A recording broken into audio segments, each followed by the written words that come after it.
Hola a todas, vamos a reforzar el contenido de la psicomotricidad en el niño y la niña. Entonces vamos a hacer una síntesis de la materia, ¿ya? Entonces vamos a comenzar hablando de los orígenes de la psicomotricidad. Esto parte en los inicios del siglo XX con un neurólogo francés que se llamaba Ernest Dupré. Él empezó a describir los trastornos del desarrollo psicomotor, como la debilidad motriz, por ejemplo, y relacionó las anomalías neurológicas y psíquicas con las motrices. Es el que comienza a hablar de la psicomotricidad. Luego, Henry Wallon, psicólogo y filósofo francés, habla de la psicomotricidad como la conexión entre lo psíquico y lo motriz. Él destaca el movimiento del niño como parte fundamental del desarrollo del psiquismo y empieza a profundizar sobre este contenido, ¿ya? Sobre esto como un estudio más específico sobre el tema.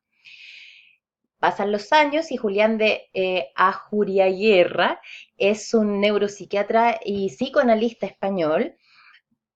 Y él, junto con otros, comenzaron una escuela de psicomotricidad en un hospital e investigaron la relación del tono muscular con la motricidad. Vamos a entender el tono muscular como la tensión muscular que permite mantener una postura. Entonces, ellos estudiaban la debilidad de este tono y iban analizándolo también con el psiquismo.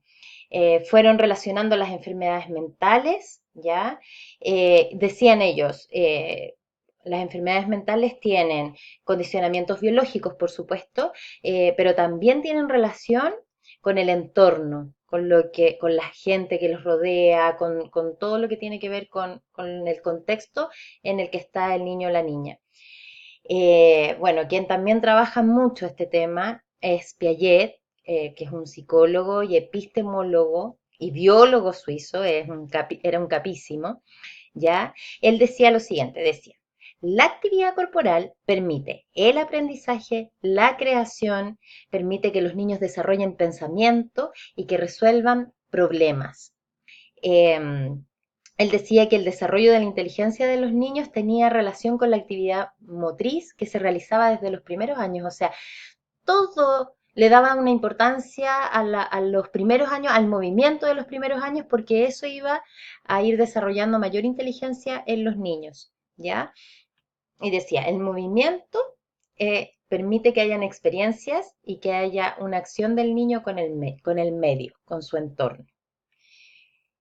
Luego tenemos, les voy a hablar sobre mi Pickler, que creo que es una referente en todo lo que tiene que ver con la psicomotricidad en Europa. Ella fue una pediatra húngara, murió en 1984. Y ella, en el tiempo de la guerra, cuando muchos niños quedaron sin hogar, abrió una casa cuna para recibir a los niños que venían de la guerra y que quedaban huérfanos. Y ella comenzó un trabajo específico con el movimiento libre. La casa la acondicionaron para que los niños se movieran de manera libre. Hay unos videos que muestran muy buenos donde los niños se expresaban así libremente y toda la cantidad de movimientos que hacían en un día era una cosa impresionante. Y esto ellas lo observaban y lo iban estudiando cómo los niños por sí solos iban aprendiendo. Bueno, y hemos visto que Amanda Céspedes, neuropsiquiatra chilena, estudiosa de las neurociencias, habla de que justamente el movimiento es algo genético que viene con uno, es una habilidad que ya está. Entonces, que nosotros no sacamos nada con hacer que los niños vayan en un proceso más rápido porque ellos van a aprender de igual manera, ¿ya? Entonces, el rol de las cuidadoras en este lugar era muy importante. Ellas hacían un trabajo donde le comunicaban a los niños todo lo que les iban a hacer y estudiaban eso. O sea, ellas lo estudiaban, luego cuando venía una cuidadora nueva, ellas tenían que pasar por una capacitación, no cualquiera se relacionaba con los niños, y fueron viendo que en el cuidado respetuoso, en el ir diciendo, ahora te voy a tomar, te voy a llevar a bañarte, en este baño te voy a echar un poquito de agua tibia. Todo eso iba haciendo que los niños fueran desarrollando un contacto con su cuerpo, con el respeto y con el entorno muy importante. Y a medida que iban creciendo, iban desarrollando habilidades motrices muy importantes que les iban permitiendo avanzar. Entonces, los muebles del lugar eran apropiados, los juguetes que los dejaban de manera libre, los niños los manipulaban como ellos querían, la ropa era cómoda, las características del espacio eran seguras para permitir este movimiento libre. Y todos estos estudios que se hicieron durante años con una gran cantidad de niños, los sistematizaron en un libro y ahí sale el estudio de cómo los niños en cada etapa, qué avances hay. Es muy interesante y las invito a profundizar viendo el documental de Mi Pickler que está en YouTube, donde muestran el trabajo. Pero queda muy claro con ella, por todo su estudio y sus observaciones, que el trato respetuoso y el movimiento libre permiten un desarrollo motor y psicológico y afectivo adecuado para las niñas y niños. Ahora les voy a hablar sobre la psicomotricidad en Latinoamérica, porque Europa son los que más han desarrollado esto y los que llevan más años estudiándolo. En 1958, recién Antonieta Rebollo, que es una doctora y académica uruguaya, viaja a Francia, estudia psicomotricidad allá y luego trae eso a la Facultad de Medicina de la Universidad de la República en Uruguay. Recién en 1978 logran hacer la licenciatura de psicomotricidad en la Escuela Universitaria de Tecnología Médica, ¿ya? Todo esto, como ustedes ven, nace por estudiosos no de la educación, sino que de la salud, ¿ya? Psiquiatras, psicólogos, neurólogos, doctores, ¿no?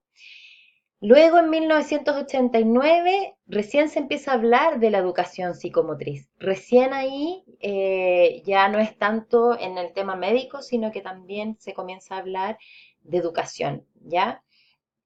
Y en 1998 nace la Red Latinoamericana de Universidades con Formación en Psicomotricidad, que se llama Red Fortaleza de Psicomotricidad, Fortaleza porque en la ciudad donde se inicia es en Fortaleza, en Brasil, ¿ya? Entonces, recién en ese año, bueno, mucho antes se arma el Fórum Europeo de Psicomotricidad, o sea, Europa lleva como harta delantera en este trabajo de la psicomotricidad, ¿ya? Les voy a hablar ahora de Mirta Chocler, que es la referente latinoamericana. Ella es doctora en fonoaudiología y doctora en psicología académica de psicomotricidad.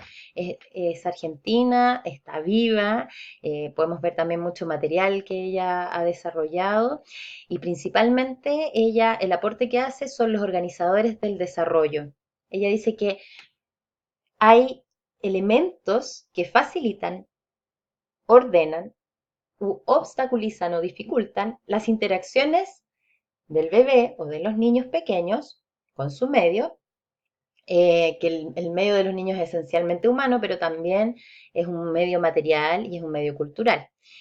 Entonces, estos organizadores van a propiciar el desarrollo psicomotor de los niños, ¿ya? Habla del el primer organizador, es el vínculo de apego, y que tiene relación con la seguridad que uno le transmite al niño, la contención, ese vínculo donde uno corporalmente a través de gestos y todo infunde en el niño la base para que ese niño después tenga otro, para que vaya teniendo un desarrollo adecuado, ¿no es cierto? Luego el segundo organizador, esto va, es uno primero, otro luego, otro luego. Lo que se desarrolla después es la comunicación, es decir, primero el niño se vincula y va generando una comunicación que no es solamente el lenguaje, sino que es también todo lo que se expresa a través de lo corporal. Ese niño que va a ir desarrollando una comunicación adecuada con su entorno, va a ir después explorando. Esa exploración, esa comunicación, ese vínculo de apego va desarrollando estas conexiones neuronales que están a mil en la primera infancia y es a través de la exploración que la niña y el niño entonces va integrando el mundo y va desarrollando creatividad, imaginación, etcétera. Luego eso deriva en una seguridad postural. ¿ya? En que el niño va teniendo movimientos y su desarrollo motriz es adecuado, pues es decir, en tal mes o en tal año o en tal semana, él logra trasladarnos, desplazar no sé qué cosa, que es algo que tiene que hacer, que es algo que mi Pickler además estudió con tanto detalle. Mirta Stockler es discípula de mi Pickler y en base a esos estudios también desarrolla todo esto de los organizadores. Entonces, la seguridad en el movimiento, seguridad postural, es fundamental. Y luego el orden simbólico que tiene que ver con todo todo el entorno del niño, ¿no? La cultura que lo rodea, los símbolos, el niño va perteneciendo a un lugar, hay diferentes elementos que lo rodean y eso lo va a ir integrando, ¿ya? Ese es el aporte de esta doctora argentina en psicomotricidad. Ahora, en Chile tenemos una historia súper cortita con respecto a la psicomotricidad. En 1986 viene la primera docente con algunos cursos de psicomotricidad realizados en Francia, que es donde se origina todo esto. En 1902 la Dirección Nacional de Deporte organiza una actividad, un curso en relación a la psicomotricidad con profesores de educación física y ese mismo año se hace el primer curso de psicomotricidad operativa en la UNCE, ¿ya? Desde ese momento, entonces, 5 instituciones empiezan a impartir diplomados, se empiezan, bueno, están dirigidos por psicomotricistas formados en el extranjero, porque acá en Chile todavía, hasta el día de hoy, no existe la carrera de psicomotricidad. La gente sale a formarse afuera y aquí son ya diplomados, magíster, como especializaciones, ¿ya? Pero no existe el profesional de la psicomotricidad. ¿Ya? En el 2003 se crea el CICEP, que es un centro de capacitación que da asesoría, tienen la primera sala de psicomotricidad, ya hicieron una revista especialista en el tema, hace poco armaron una fundación para llevar todo esto a personas de escasos recursos, muchas universidades están vinculadas con esta institución y de ahí van sacando material para hacer sus clases. La página es muy completa. CICEP. El 2007 nace el programa Chile Crece Contigo, que es esta red de intervenciones y servicios sociales para las familias completas. Desde la gestación apoyan hasta el ingreso al sistema escolar. Y ellos también han hecho un trabajo que tiene relación con la psicomotricidad. No es su principal foco, pero tienen un trabajo ahí desarrollado con la psicomotricidad. ¿Ya? El 2008 se arma la Asociación de Psicomotricistas de Chile. El 2011 nace la Red Chilena de Psicomotricidad y el 2017 el Ministerio de Educación saca un libro que lo escribe una especialista en el tema que se llama Orientaciones teóricas y técnicas para el manejo de sala de psicomotricidad. Muy interesante y está en la web. Y ahí para ir cerrando, me gustaría hablarles de la estimulación temprana versus la atención temprana porque siempre se confunden los conceptos. Entonces, la estimulación temprana busca optimizar el desarrollo normal del niño. No tiene que ver con el niño que tiene una necesidad o que tiene una dificultad o una patología motora, ¿ya? Es para aumentar el control emocional del niño, para proporcionar una sensación de alegría, de motivación, para ampliar la habilidad mental y la capacidad de aprendizaje, estimular la creatividad, la curiosidad, la exploración, que habla Mirta Stockler. Por lo tanto, está dirigida a todos los niños desde su nacimiento hasta los 2 años. Eh, no importa que no tenga alguna discapacidad, es para todos, lo puede hacer la familia, lo puede hacer, bueno, de hecho Chile Crece Contigo entrega materiales a las familias para que las familias lo hagan y todo. Aquí así me gustaría hacer una observación. La estimulación no siempre tiene que ser esta estimulación donde llenamos de colores, de payasos, o sea, no tiene por qué ser una estimulación llena de cosas, ¿ya? Recuerden que estímulo es cualquier cosa que entra por nuestros sentidos a nuestro psiquismo. cualquier, un sonido, un olor, algo que